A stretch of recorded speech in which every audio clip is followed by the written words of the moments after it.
تو اس دوران میری امی جو تھی نا بیگم سردار حیدر، انہوں نے اور ان کے ساتھ ان کی دوسری ساتھی جو تھی بیگم نذیر طلاء، تو اب انہوں نے بھی شٹل کاک برقعے پہنے ہوئے، تو سیکریٹریٹ کی جو پرانی بلڈنگ تھی نا، پہلے نیچے ایک چھت ہوتی تھی، پھر اس کے اوپر دوسرا برآمدہ ہوتا تھا، تو انہوں نے ایک بیٹھی، دوسری اس کے کندھے پہ چڑھی، اور وہ پر نالا سا آیا ہوا تھا، اس کو پکڑ کے یہ اوپر چڑھے جھنڈا پاکستان کا لے کے، اور یونین جیک انہوں نے اوپر سے اتار کے پھاڑا، اور نیچے انگریز جہاں پہ وہ کھڑے تھے سن رہے تھے اسپیچ ان کی انگلش کی، پھاڑ کے اوپر پھینکے، اور پاکستان زندہ باد، اور لے کے رہیں گے پاکستان، اور بٹ کے رہے گا ہندوستان، اور دوبارہ سے چھلانگیں لگائیں۔ اب وہ شوٹ بھی نہیں کر سکتے تھے کہ انہوں نے واپس اتنی بہت ساری خواتین میں چھلانگیں لگا دی تھی، اور وہ ایک دم سے اتنے شاکڈ تھے نا کہ ان کو سمجھ بھی نہیں آئی کہ اب ہم ان عورتوں کے ساتھ کیا کریں۔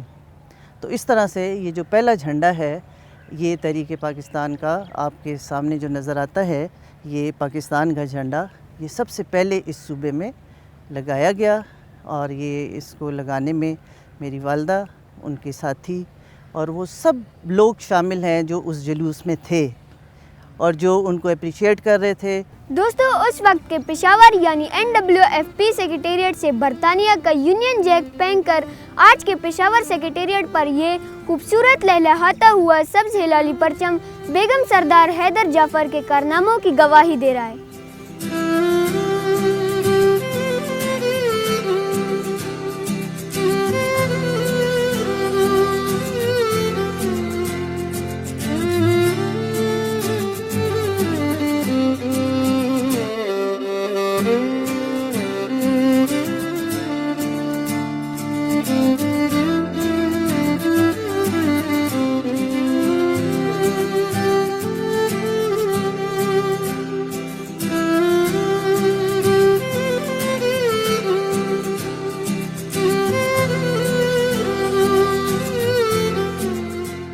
دوستوں، اس وقت ہم موجود ہیں ریڈیو پاکستان کے پشاور اسٹوڈیو میں۔ ہمارے ساتھ موجود ہیں پروگرامز مینیجر عبدالمجید بلوچ صاحب۔ آئیں ان سے اعلان پاکستان کی کہانی سنتے ہیں۔ تو بچوں، آپ کو ریڈیو پاکستان پشاور میں خوش آمدید کہتے ہیں، اور آپ کو بتاتا چلوں کہ ریڈیو پاکستان پشاور ایک تاریخی اسٹیشن ہے۔ 6 مارچ 1935 کو اس کا قیام عمل میں آیا، اور پھر وہ گھڑیاں بھی آئیں جب 13 اور 14 اگست کی درمیانی رات یعنی کہ 1947 یہاں سے قیام پاکستان کا اعلان بھی ہوا، اور جو اردو میں اعلان ہوا تھا وہ آفتاب احمد نے کیا یہاں سے، اور پشتو میں جو اعلان تھا وہ عبداللہ جان مغموم نے یہاں سے اعلان کیا، اور اس کے بعد یہاں سے احمد ندیم قاسمی صاحب کا لکھا ہوا ملی نغمہ نشر ہوا، پاکستان بنانے والے پاکستان مبارک ہو۔ تو یہ ایک تاریخی یادگار لمحات تھے جو کہ ریڈیو پاکستان پشاور کے حصے میں آئے، اور اس اعلان کے ساتھ ہی یعنی کہ قیام پاکستان کے اعلان کے ساتھ ہی پورے ملک میں، اس وقت صوبہ سرحد کہلاتا تھا، تو پورے صوبے میں، پورے ملک میں جو ہے وہ جشن کا سماں تھا۔ لوگ گلیوں میں جو ہے نکل آئے، گھروں سے نکل آئے، ایک دوسرے کو مبارکباد دے رہے تھے، اللہ اکبر کے نعرے تھے، پاکستان زندہ باد۔ یہ وہ سماں تھا اس وقت، سب بچے بڑے بوڑھے سب جو ہے وہ خوشی سے نہال تھے۔ تو یہ وہ لمحات تھے جو کہ ریڈیو پاکستان پشاور کے حصے میں آئے، اور اس رات یعنی کہ 13 اور 14 اگست کی درمیانی رات 12:01 پر جو ہے یہ آل انڈیا ریڈیو سے پاکستان براڈ کاسٹنگ سروس بن گیا۔ دوستو، اگست کا مہینہ شروع ہوتے ہی گھروں کی چھتوں پر سبز ہلالی پرچم لہلہانے لگتا ہے، گلی گلی سے ملی نغمے گونجتے ہیں۔ دوستو، میرے ساتھ بھی پیارے پیاری ساتھی موجود ہیں، آئیے ان سے ملی نغمے سنتے ہیں۔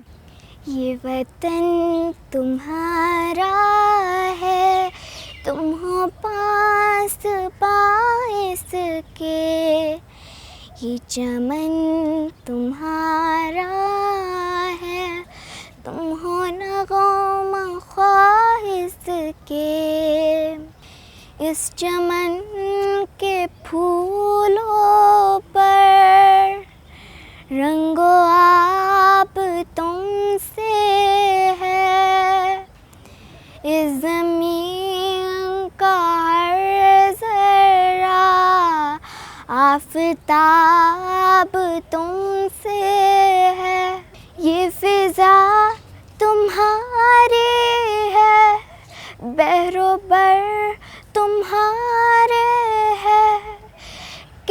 آشا کے یہ جاگے رہ گزر تمہارے ہیں، یہ وطن تمہارا ہے، تم ہو پاس باعث کے۔ سایہ خدا ہے ذوالجلال، ترجمان ماضی شان حال، سایہ خدا ہے ذوالجلال، ترجمان ماضی شان حال، رہبر ترقی و کمال، میں پاکستان ہوں، میں پاکستان ہوں، میں زندہ باد ہوں، میں زندہ باد ہوں، میں پاکستان ہوں، میں پاکستان ہوں، میں زندہ باد ہوں، میں زندہ باد ہوں۔ دوستو، آج اس ڈائمنڈ جبلی کے پرمسرت موقع پر ہمیں یہ عہد کرنا چاہیے کہ ہم قائد اعظم محمد علی جناح کی امنگوں اور توقعات پر پورا اترنے کی کوشش کریں گے، اپنی پڑھائی پر توجہ دیں گے، ذمہ دار اور محب وطن شہری بنیں گے، ملک و قوم کی خدمت اور ترقی میں اپنا حصہ ڈالیں گے۔ ذلان خان کو دیجیے اجازت۔ اللہ حافظ۔ پاکستان زندہ باد۔